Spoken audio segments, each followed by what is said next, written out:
This video should get over 1 million views in Canada alone.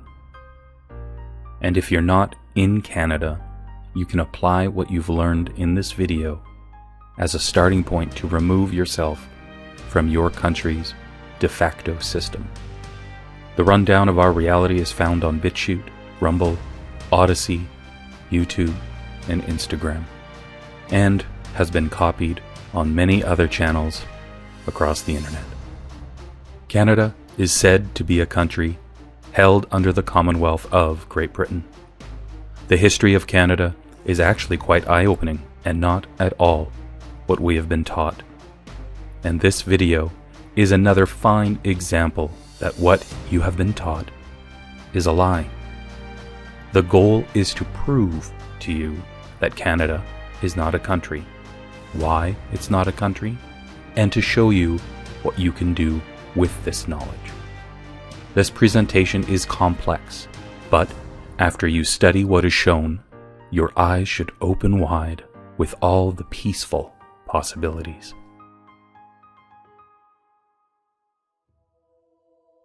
The story of the Wizard of Oz is the perfect example of Freemasonry and the true reason for Freemasonry to exist. As I have stated in past videos, Freemasonry is just a name. We are taught that the Freemasonic Lodge was erected in London in the 1500s, but the religion is ancient. The term Freemason is just a descriptor. The Freemasons were created by other secret societies and bloodlines to be the builders of the superficial societies that we live in today. If this is the first time you've heard this and you are skeptical, keep watching. This is the claim, and the claim needs to be proven. The world building of the Wizard of Oz is exposed at the end of the film. The wizard, or the man behind the curtain, controls the people using tricks. Pay no attention to that man behind the curtain! To cause the people within Oz to believe the opposite. In the illusion, the Scarecrow wishes he had brains.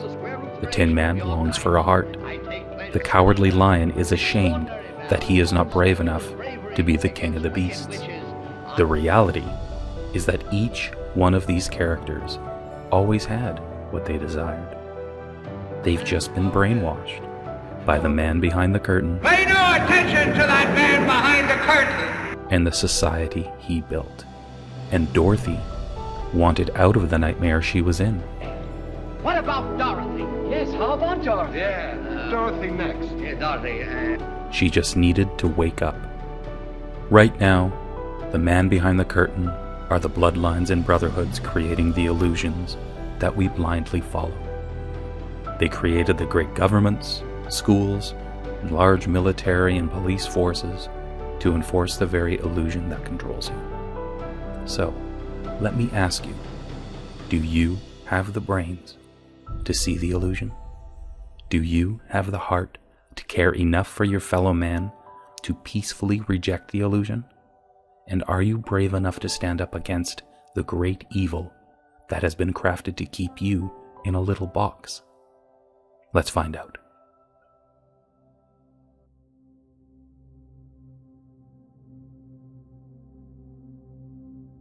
The Papal Bull, issued by Pope Alexander VI on May 4th, 1493, played a central role in the Spanish conquest of the New World. This document supported Spain's strategy to ensure its exclusive rights to the lands discovered by Columbus in the previous year. It established a democratic line 100 leagues west of the Azores and Cape Verde Islands, and assigned Spain the exclusive right to control territorial possessions and to trade in all the lands west of that line. All others were forbidden to approach the lands west of the line without special license from the rulers of Spain. This effectively gave Spain a monopoly on the lands in the New World.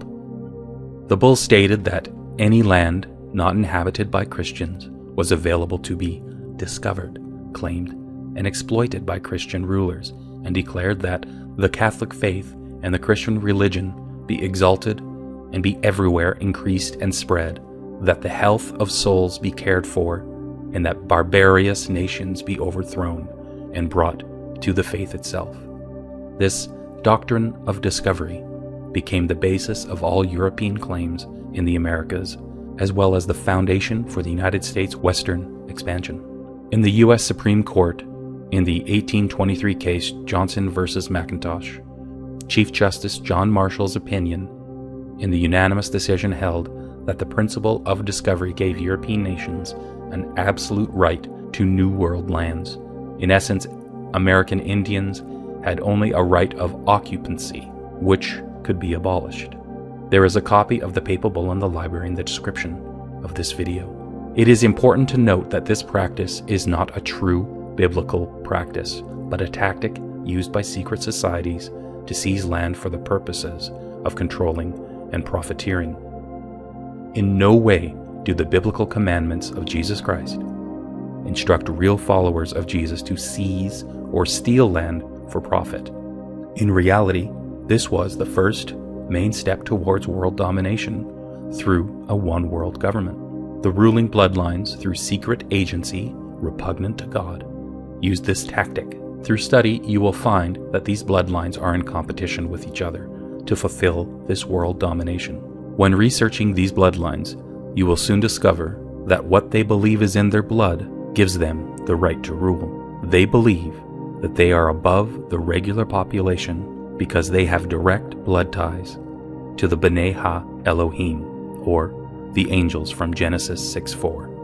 In the year 1670, through the Doctrine of Discovery, King Charles II of England formed a charter for a corporation called the Governor and Company of Adventurers of England Trading in the Hudson's Bay. It would later be called the Hudson's Bay Company, or HBC for short. The charter comprised 40% of what is now called the Canadian landmass, and included much of what is currently the United States of Minnesota and North Dakota. A corporate charter is known as Articles of Incorporation. It is a legal document that establishes a corporation as a distinct legal entity. It is a contract between the business and the jurisdiction that outlines the company's structure, purpose, and operations. King Charles II signed the Hudson's Bay Charter over to his German cousin, Prince Rupert of Rhine, and 17 of Rupert's associates, known collectively as the Company of Adventurers. The deed was in the name of the monarch, fully and forever, for all heirs in perpetual succession. This means that it can never be revoked. Rupert, who was named the first governor of the HBC, held the rights to sole trade and commerce of this enormous land. King Charles II called his cousin and the 17 associates the true and absolute lords and proprietors of what would now be referred to as Rupert's land. The size of Rupert's land was 3.9 million square kilometers in the heart of North America that stretched from the Atlantic to the Rocky Mountains and from the prairies to the Arctic Circle. The charter applied to all lands within the drainage basin of the Hudson's Bay. It was more than a third of all modern Canada. With such a vast land, it's difficult to understand why the king would sign over the HBC to Prince Rupert. But at that time, it was not known just how vast the territory became, and just how immense the rivers and the drainage basin to the Hudson's Bay eventually became. The Rupert's Land Charter controlled 100% of all the resources of the land, the fur trade, forestry, minerals, the waterways, and everything else. It was a full-on monopoly. Plus, they could make their own laws and enforce those laws, and all members of the HBC had to take oaths back to the reigning monarch. The HBC, through the charter, was allowed courts and all the benefits of a regular country, even though it was actually a for-profit corporation. Everything came down to paying fees and penalties, using the corporate court system to uphold laws and make money. Millions of people, from settlers to native people, came to despise the Hudson's Bay Company for their ruthless practices, and any oath-taker of the HBC would always flee into the HBC fort walls under their protection from the cannons and guns. everything was controlled by the HBC because they had the biggest guns and the arsenal of bioweapons, including diseases and liquor. Anything the common men and women wanted to do, they had to go through the company, such as pay a fee for putting their canoes in the bay. Settlers could not trade with the natives, and if they did, they were fined, or their belongings confiscated, or they were jailed because they were cutting into the HBC profits. The HBC paid the natives for goods such as furs, and those goods were then sold to the settlers.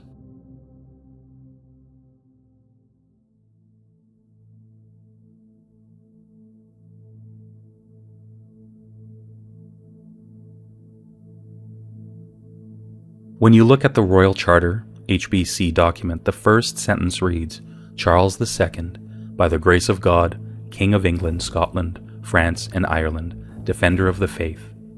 This is the title of a man. It shows the jurisdiction the man controls and through what authority. To be a defender of the faith, you must follow that faith righteously. Didn't I say earlier that the monarch's practice of the doctrine of discovery was unbiblical? If so, how can one who is the defender of the faith be righteous, yet commit horrible, unrighteous acts? Something must be missing that exposes this reality. Unfortunately, many people would see this conflict and cast the scriptures out with the actions of the monarch instead of digging deeper into the scriptures to understand what they say versus a man's actions and beliefs.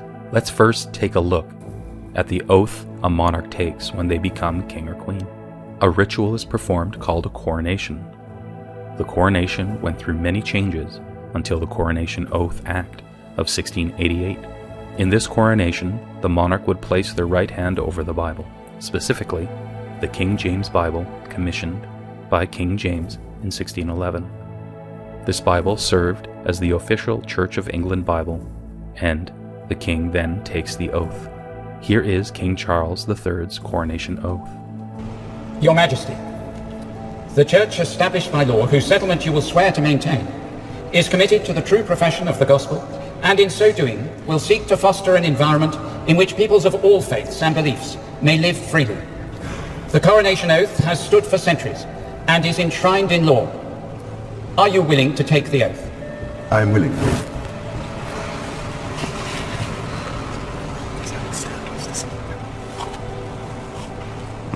Will you solemnly promise and swear to govern the peoples of the United Kingdom of Great Britain and Northern Ireland, your other realms and the territories to any of them belonging or pertaining, according to their respective laws and customs? I solemnly promise so to do. Will you, to your power, cause law and justice in mercy to be executed in all your judgments? I will.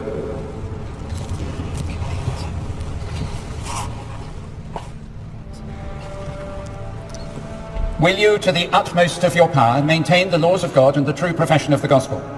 Will you, to the utmost of your power, maintain in the United Kingdom the Protestant Reformed religion established by law? Will you maintain and preserve inviolably the settlement of the Church of England and the doctrine, worship, discipline and government thereof, as by law established in England? And will you preserve unto the bishops and clergy of England and to the churches there committed to their charge all such rights and privileges as by law do or shall appertain to them or any of them? All this I promise to do. The things which I have herebefore promised, I will perform and keep, so help me God. Your Majesty, are you willing to make, subscribe and declare to the Statutory Accession Declaration Oath? I am willing. I, Charles, do solemnly and sincerely, in the presence of God, profess, testify and declare that I am a faithful Protestant, and that I will, according to the true intent of the enactments which secure the Protestant succession to the throne, uphold and maintain the said enactments to the best of my powers according to law. This oath must be upheld. Rupert's Land is a corporation, and the laws are only subject to those whom have taken oath to the HBC. The oath places people in agreement with the HBC Charter and their laws. If you have not placed such an oath, then the laws are not enforceable, and you turn to the laws of the Bible, or what is known as common law. You must refute any law that is repugnant to common law. For example, thou shalt not steal, thou shalt not kill, thou shalt not lie. Any law created outside common law is not a law unless it is agreed upon. The kings and queens have sworn an oath on the 1611 King James Bible to be a faithful Protestant, so whatever contracts they have entered into must not be repugnant to the Bible. But if they are, and everyone still agrees to uphold them, the royals are exonerated. Acts created under common law to keep monarchs accountable were ignored. Monarchs did whatever they wanted, so long as nobody officially complained, and the public were not taught how to officially complain. If men and women don't object, they agree, and the HBC raked in the profits. For hundreds of years, the HBC made massive profit for the successors of Prince Rupert and the company of adventurers. King Charles signed the HBC in perpetual succession, and the English crown received nothing but a small gift, rumored to be a few skins. The public were raised in ignorance and passed on this ignorance in succession. The crown received no benefit to Rupert's land, and the holders of the HBC were despised by all. In 1866, Queen Victoria passed the British North America Act. This act was not a kindness to the people in Rupert's land so that they could legislate themselves, but a shrewd move to seize the HBC through a higher claim. The BNA Act commissioned a railroad connecting Upper and Lower Canada and joined the provinces of Nova Scotia and New Brunswick. The BNA Act created a British Dominion called British North America. For 2 years, the Dominion and HBC existed together in competition of each other, but because the Crown formed a country and joined that country with a railroad, the Queen forced surrender of the HBC to the Crown.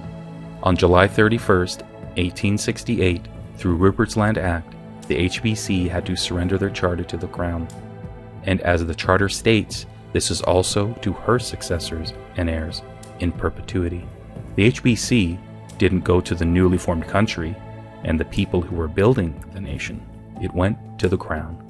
In a surprising move still not taught today, Queen Victoria on June 9th, 1893, repeals the BNA Act 26 years after the country was formed.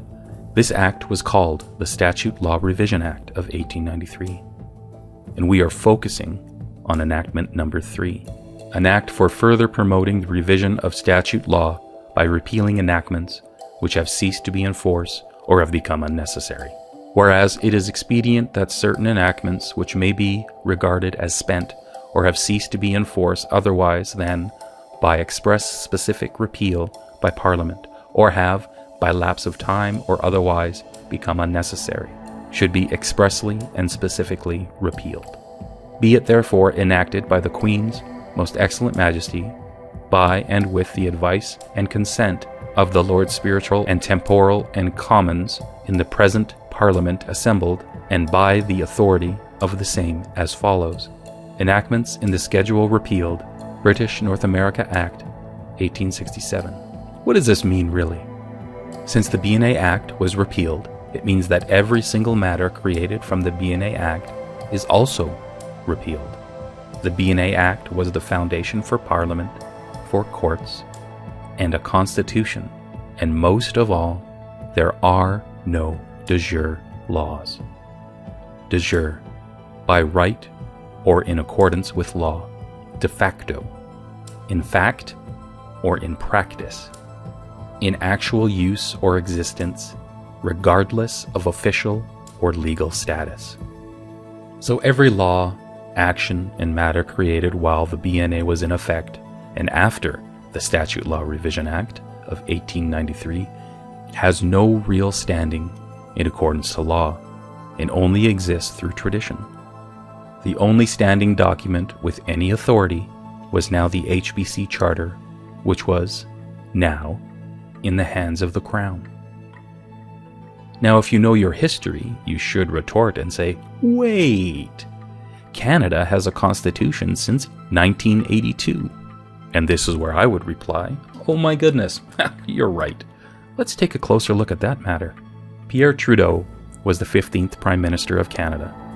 He tried to revive the BNA Act to give Canada status as a country with a legitimate parliament and a de jure constitution and the ability to make its own laws and govern itself.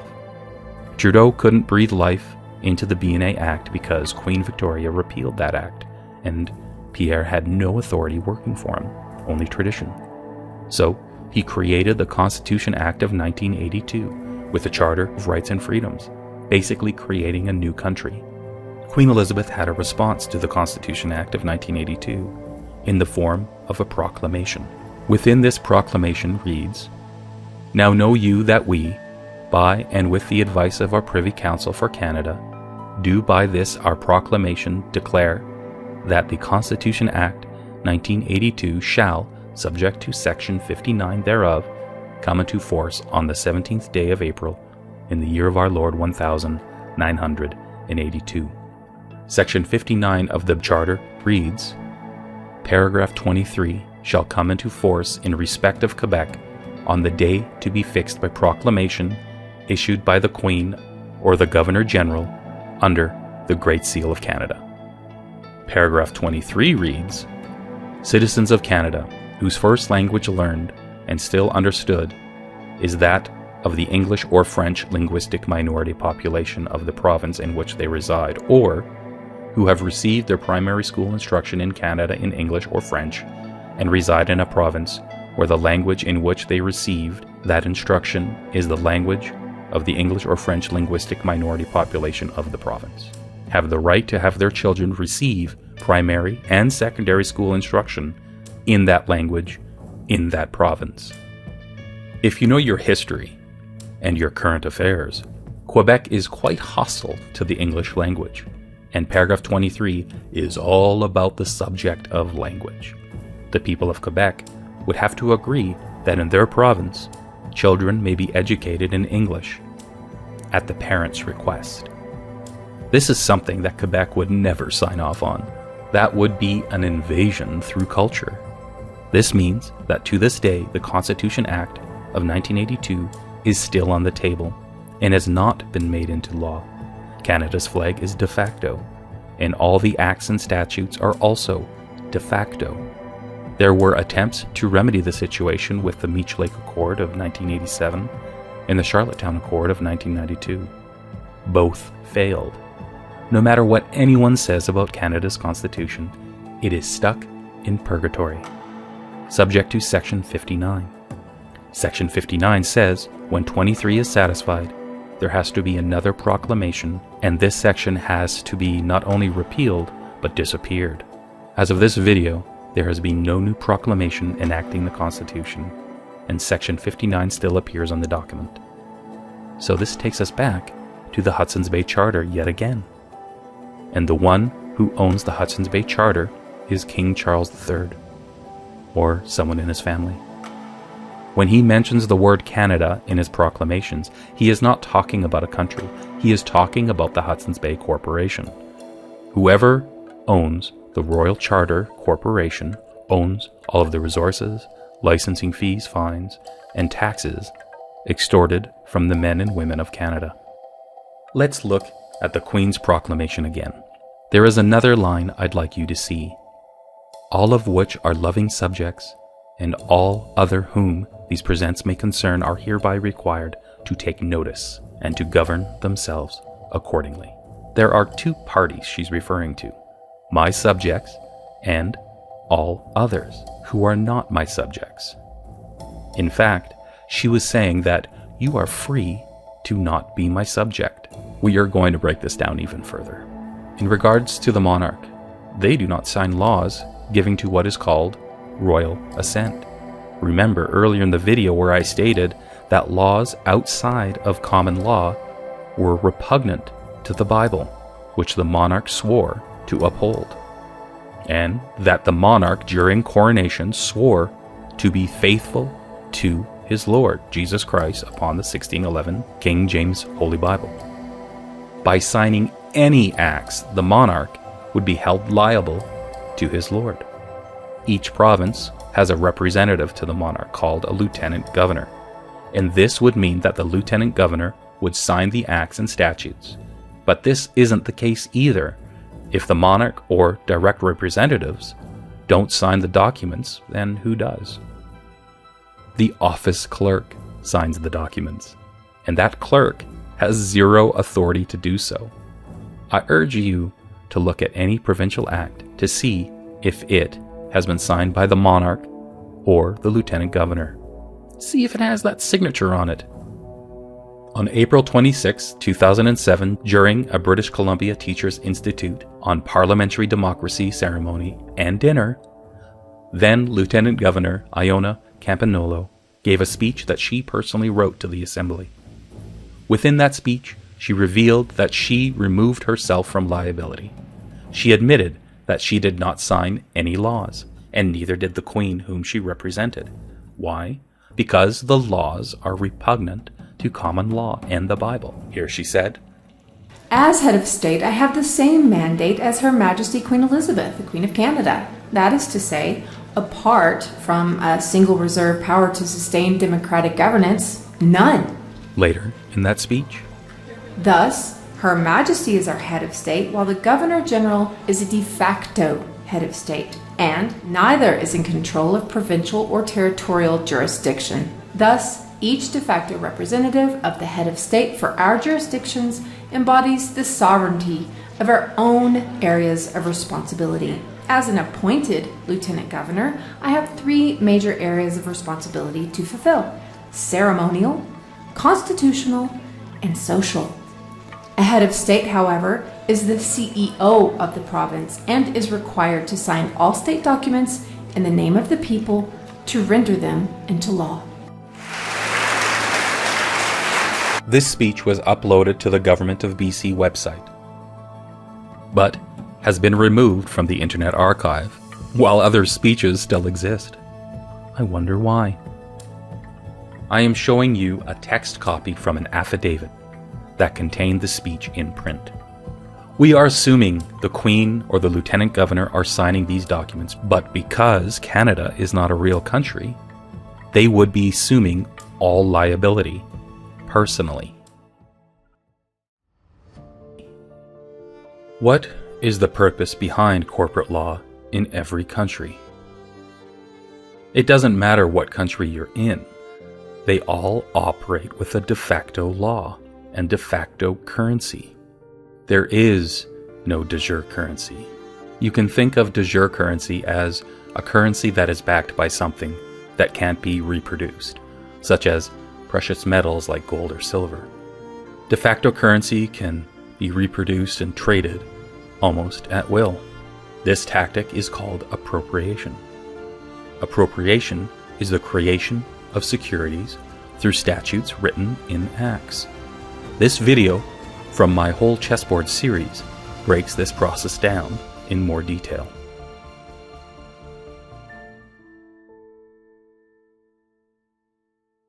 Familiarity with money or securities and how they are created is one of the utmost important foundations if you want to understand Freemason ancient bloodline control.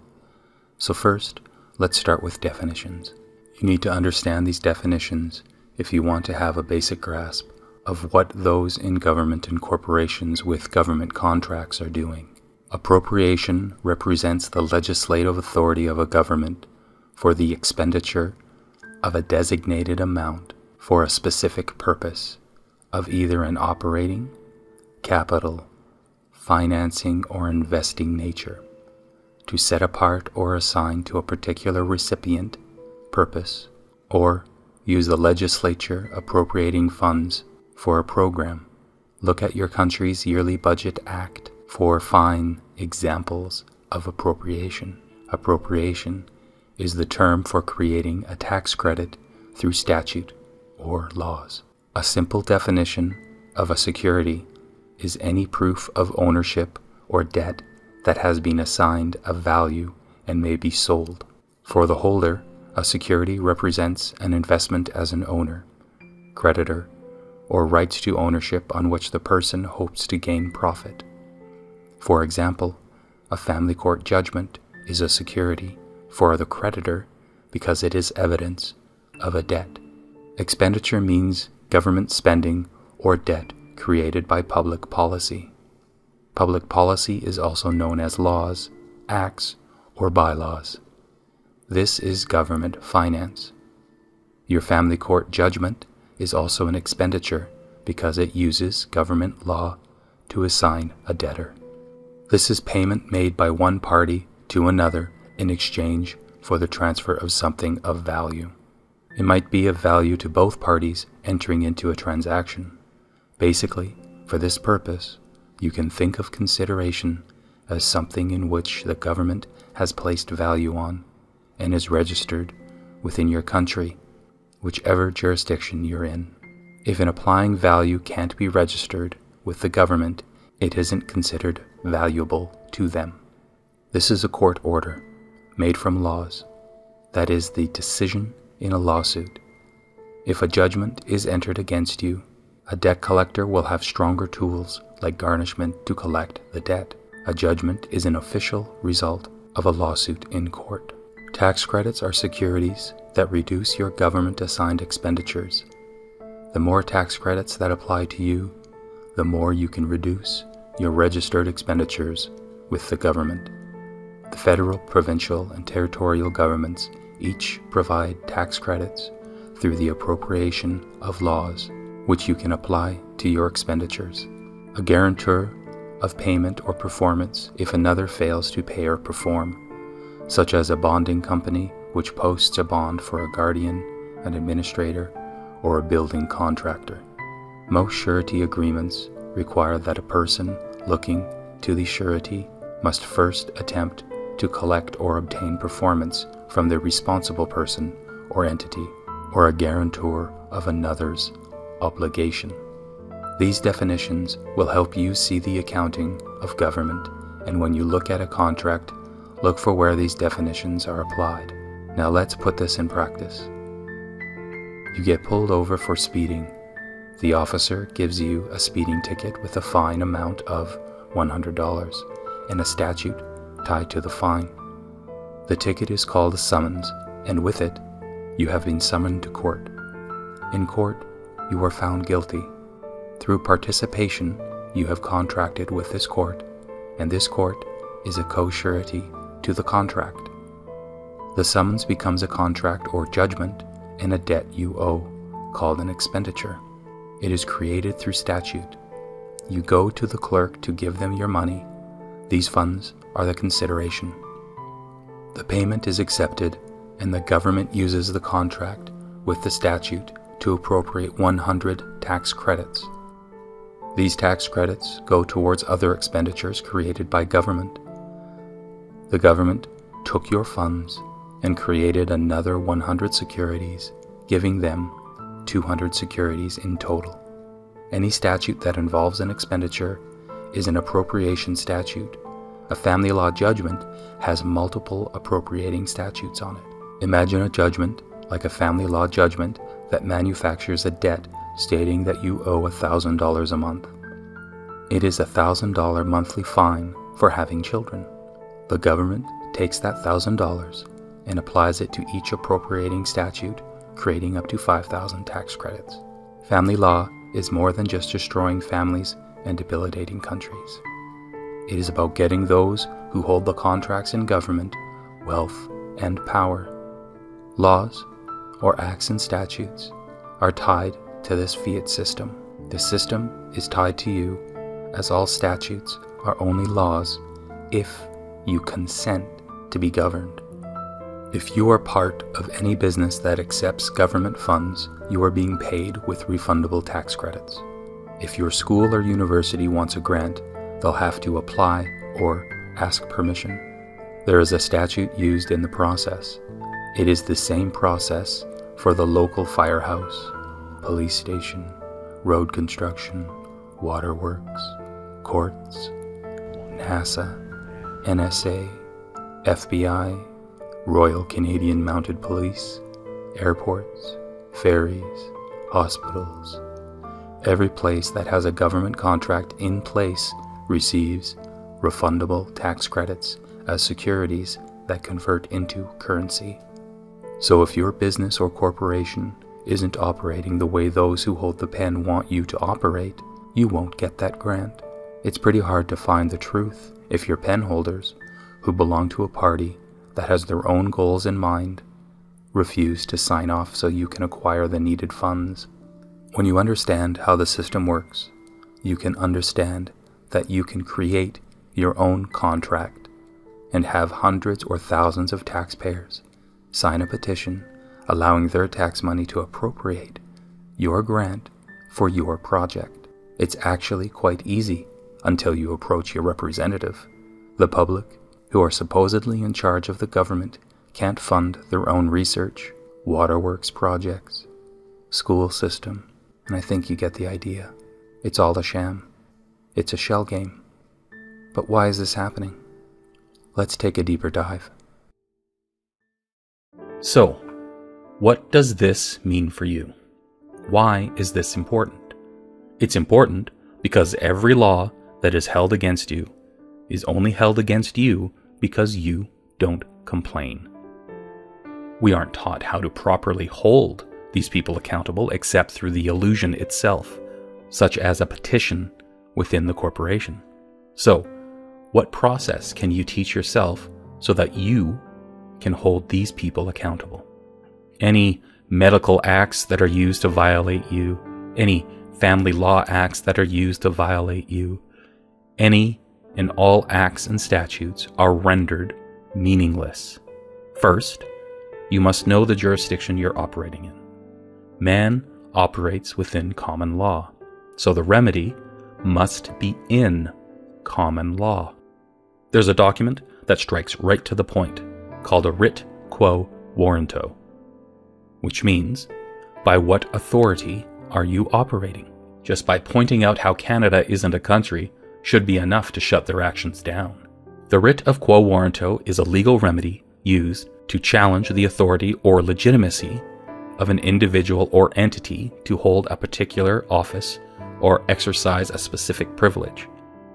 This ancient legal concept, rooted in English common law, serves as a mechanism for upholding the rule of law and ensuring that power is exercised lawfully and within prescribed limits. In this comprehensive guide, we delve into the origins, principles, applications, and significance of the Writ of Quo Warranto. The Writ of Quo Warranto traces its origins to medieval England, where it emerged as a means of challenging the authority of individuals who claimed certain rights or privileges without proper authorization. It was used to prevent abuses of power and maintain order in society. Quo Warranto became a staple of the English legal system, providing a mechanism for enforcing legal norms and holding individuals and entities accountable for their actions. Its principles were later incorporated into other legal systems influenced by English common law. At its core, the Writ of Quo Warranto questions the authority or legitimacy of an individual or entity to hold a particular office, franchise, or privilege. It requires the respondent to demonstrate by what warrant or authority they claim the right in question. Quo Warranto proceedings are initiated in the public interest, with the goal of ensuring that power is exercised lawfully and for the public good. They serve as a means of holding public officials and corporate entities accountable for their actions. Applications of the Writ of Quo Warranto are for government accountability, corporate governance, and is reinforcing the rule of law over abuses of corporate and government affairs.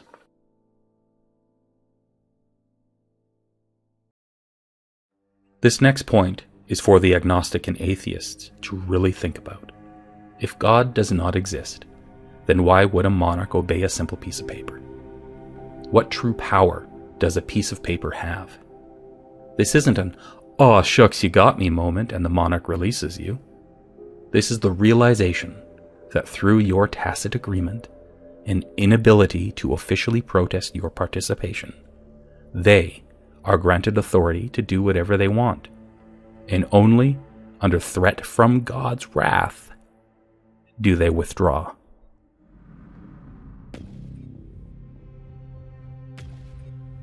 There is a real reason why God is being removed from the minds of all men today. And you really need to start researching this. You really need to understand what's going on, because soon God's wrath will be upon us all, and you don't want to be under the threat of what the monarchs, the judges, the corporate leadership have done. Allow me to show you a Freemasonic practice that will also help you to understand how the secret bloodlines and their minions operate. These secret society members operate through ancient teachings passed down through the mystery schools. One of the teachings that they are given is balance. You may know this through the occult symbols that appear all around us. The yin and yang symbol teaches balance, that good and evil must exist in the world. When an individual or an organization performs tasks that are evil, they also must perform tasks that are good. You see this in philanthropy. Before a cult member commits evil, they will donate a vast majority of their wealth to balance their judgment. This equation has four factors, a little bit of multiplication. So you've got a thing on the left, CO2, that you want to get to zero. And that's going to be based on the number of people, the services each person's using on average, the energy on average for each service, and the CO2 being put out per unit of energy. So let's look at each one of these and see how we can get this down to zero. Probably one of these numbers is going to have to get pretty near to zero. That's back from high school algebra, but let's take a look. First, we've got population. The world today has 6.8 billion people. That's headed up to about 9 billion. Now, if we do a really great job on new vaccines, healthcare, reproductive health services, we could lower that by perhaps 10 or 15%. So we, we'll have to prepare for the next one. That, I'd say is will get attention this time. This process is a doctrine of works. When a man or an organization fall too far in the black or evil, they risk wrath from God. Just to be clear, I'm not talking about salvation, where sins are forgiven if you repent and cease practicing the evils of man. I'm talking about the belief that the works of man being used as a sign of virtue. If an individual is continually destructive, then they will perish before their time. If they practice a life of works where some are evil and some are good, then that balance will keep them from a premature death. And you see this balance in the Seal of Solomon and the floor of the Masons. In the occult world, there must be balance individually and organizationally. It must be present at all times to keep from destruction. This is also why the Writ of Quo Warranto works. It is showing the monarch who swore to God that they would defend God's laws and to continue to keep someone under unjust laws that are repugnant to God is a great act of evil. The bloodlines work hard to get your approval through silence, in the least, because silence is still an agreement, or through signature or oath. Let's look at some biblical examples of kings in their recorded historical actions. None of the kings mentioned in these examples are worshippers of God, but are taught to follow the ancient practices of balance. And excellent examples are shown for when they follow their mystical practice of balance and when they don't follow their mystical practices and perish.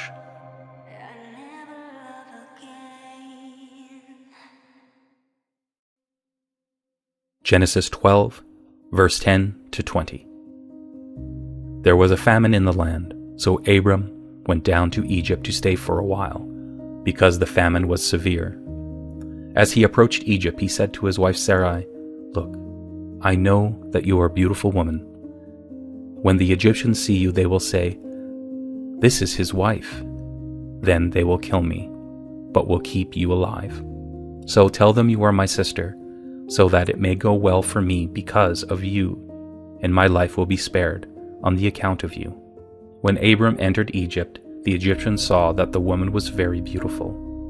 When Pharaoh's officials saw her, they praised her to Pharaoh. So Abram's wife was taken into the household of Pharaoh, and he did treat Abram well on the account of her. Abram received sheep and cattle, male donkeys, male servants, female donkeys, and camels. But the Lord struck Pharaoh and his household with severe diseases because of Sarai, Abram's wife. So Pharaoh summoned Abram and said, "What is this that you have done to me? Why didn't you tell me that she was your wife? Why did you say, 'She is my sister,' so that I took her to be my wife? Now here is your wife, take her and go." Pharaoh gave his men orders about Abram, and so they expelled him, along with his wife and all his possessions. To covet the wife of a man with so much blessing caused a curse upon Pharaoh, because this is an evil act. Immediately, Abram and Sarai were cast out of the kingdom, but they got to keep the gifts of the Pharaoh. Because of that great evil, he required balance.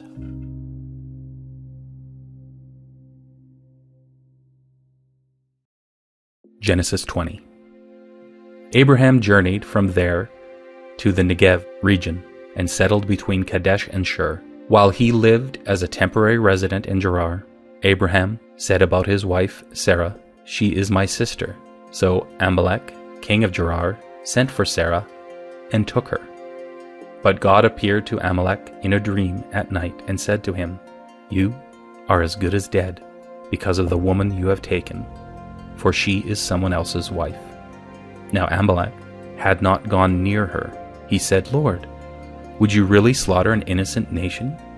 Did Abraham not say to me, 'She is my sister,' and she herself said, 'He is my brother'? I have done this with a clear conscience and with innocent hands." Then in the dream God replied to him, "Yes, I know that you have done this with a clear conscience. That is why I have kept you from sinning against me, and why I did not allow you to touch her. But now give back the man's wife. Indeed, he is a prophet, and he will pray for you. Thus you will live. But if you don't give her back, know that you will surely die, along with all who belong to you." Early in the morning, Abimelech summoned all his servants. When he told them about all these things, they were terrified. Abimelech summoned Abraham and said to him, "What have you done to us? What sin did I commit against you that would cause you to bring such great guilt on me and my kingdom? You have done things to me that should not be done." Then Abimelech asked Abraham, "What prompted you to do this thing?" Abraham replied, "Because I thought, surely no one fears God in this place. They will kill me because of my wife. What's more, she is indeed my sister, my father's daughter, but not my mother's daughter. She became my wife. When God made me wander from my father's house, I told her, 'This is what you can do to show your loyalty to me. Every place we go, say about me, he is my brother.' So Abimelech gave sheep, cattle, and male and female servants to Abraham. He also gave his wife Sarah back to him. Then Abimelech said, 'Look, my land is before you. Live wherever you please.' To Sarah he said, 'Look, I have given 1,000 pieces of silver to your brother. This is compensation for you, so that you will stand vindicated before all who are with you." Abraham prayed to God, and God healed Abimelech, as well as his wife and female slaves, so that they were able to have children. For the Lord had caused infertility to strike every woman in the household of Abimelech, because he took Sarah, Abraham's wife. Exodus chapter 12, verse 31 to 36. Pharaoh summoned Moses and Aaron in the night and said, "Get up, get out from among my people, both you and the Israelites. Go, serve the Lord as you have requested. Also, take your flocks and your herds, just as you've requested, and leave. But bless me also." The Egyptians were urging the people on in order to send them out of the land quickly, for they were saying, "We are all dead." So the people took their dough before the yeast was added, with their kneading troughs bound up in their clothing, on their shoulders. Now the Israelites had done as Moses told them. They had requested from the Egyptians silver and gold items and clothing. The Lord gave the people favor in the sight of the Egyptians, and they gave them whatever they wanted. And so they plundered Egypt. Later, Pharaoh, regretting letting the Israelites go, had chased them but died from drowning along with most of his army.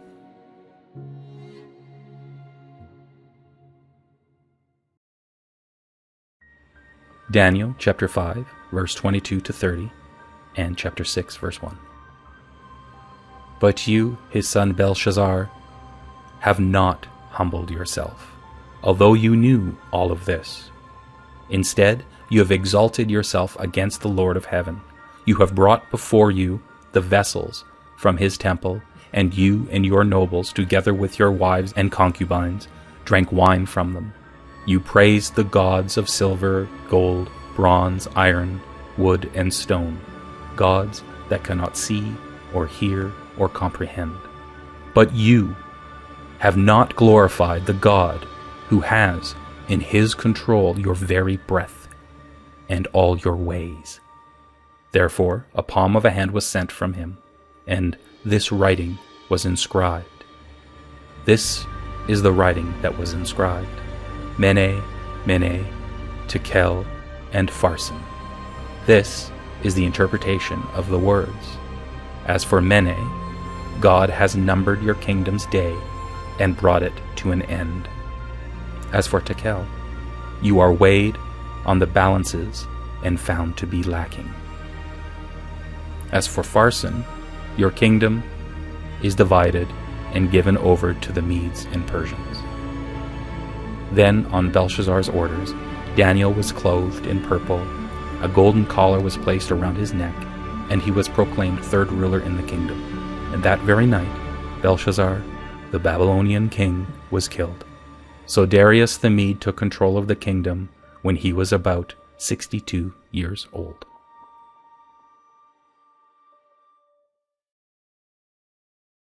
Ezra, chapter 1, verse 5 through 11. Then the leaders of Judah and Benjamin, along with the priests and Levites, all those whose mind God had stirred, got ready to go up in order to build the temple of the Lord in Jerusalem.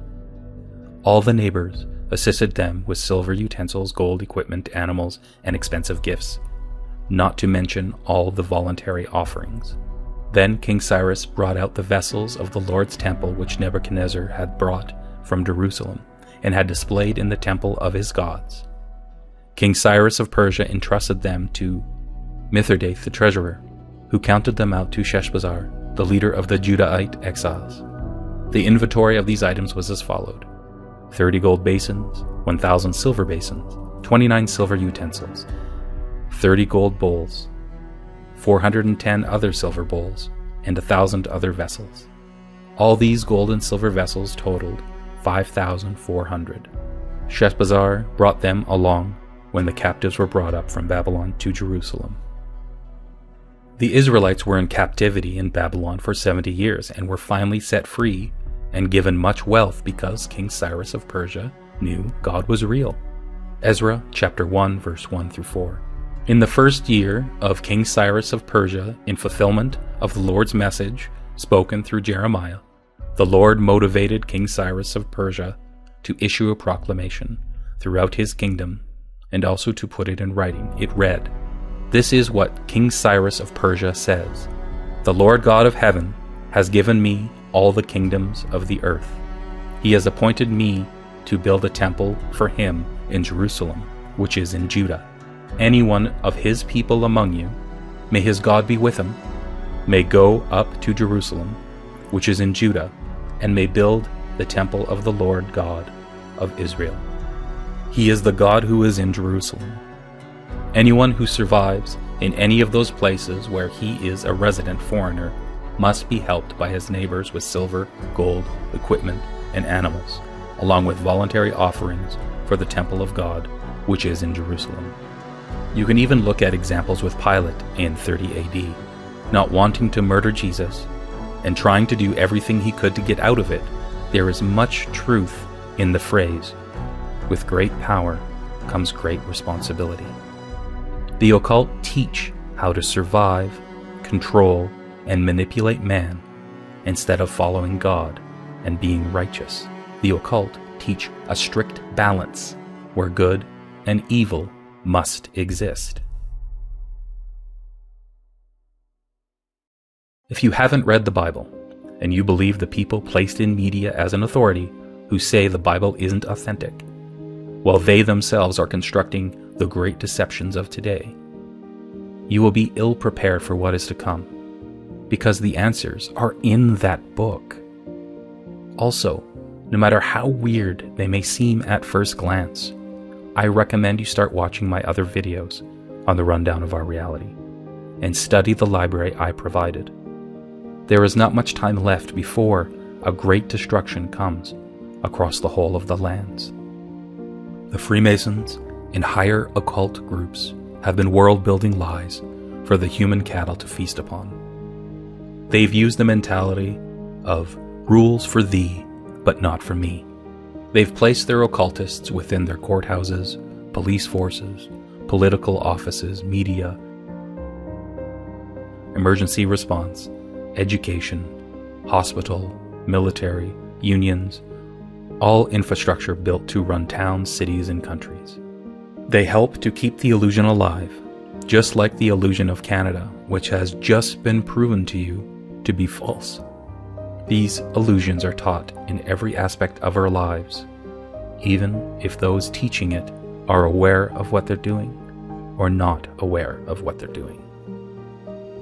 There is a course being developed to help Canadians free themselves through their own Writ of Quo Warranto. This course will not be taught by lawyers or people in the system.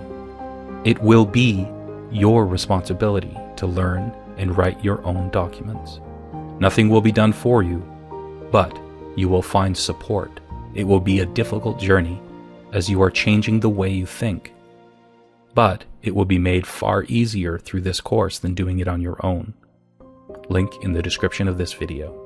If you want freedom from family law, income tax, city taxes, invasive health acts telling you you must inject things into you, then this is a non-violent and righteous approach that has worked for many. Feel free to share this video to as many people as you can, and God bless you.